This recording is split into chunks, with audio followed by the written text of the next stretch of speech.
Hey guys, PepperAmmy's here. Today will be a very short standalone video for Yorkshire puddings. Now, for this recipe, this will make around 12 muffin-sized puddings. For this, all you will need is 140 grams of plain white flour, 4 eggs, 200 ml of milk, and some vegetable or sunflower oil for cooking. Now, additionally, you can add some salt and pepper for taste. I use some of my flavoured salt just to give them a bit more of a standout flavour.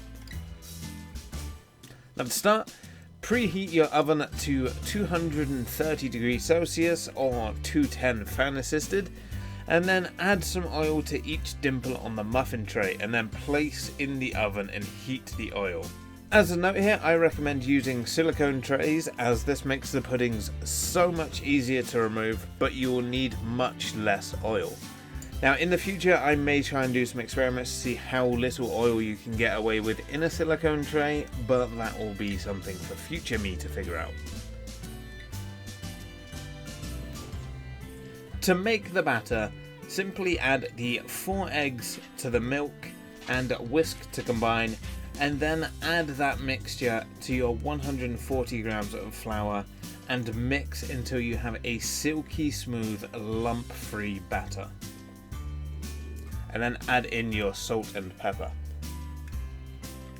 I find it easier to move the batter to a jug here, but you can also use a ladle or something, but it won't be as easy to do. Then simply remove the muffin pan from the oven, but be careful because the oil will obviously be hot. And then carefully pour your batter about halfway up on each hole. And then place back into the oven for 20 to 25 minutes, making sure not to open the oven again or they will collapse back in on themselves. Then simply remove when they are browned and puffed up. Now it may seem like the batter is not doing much for a while, but the rising happens quite quick towards the end. And if you are using a silicone tray or even maybe a metal tray, I recommend adding a tray or something below to catch any excess oil that may be pushed up as the batter rises. Now this happens quite a bit when using a silicone tray, hence why I want to experiment to see how little oil you actually need for a silicone tray. Now the great thing about these is you can serve them straight out the oven, or you can simply allow them to cool down and then freeze them so you can use them later. Or if you've got any leftovers, just freeze them down, bung them in the freezer, and then simply just reheat them in the oven and serve them again.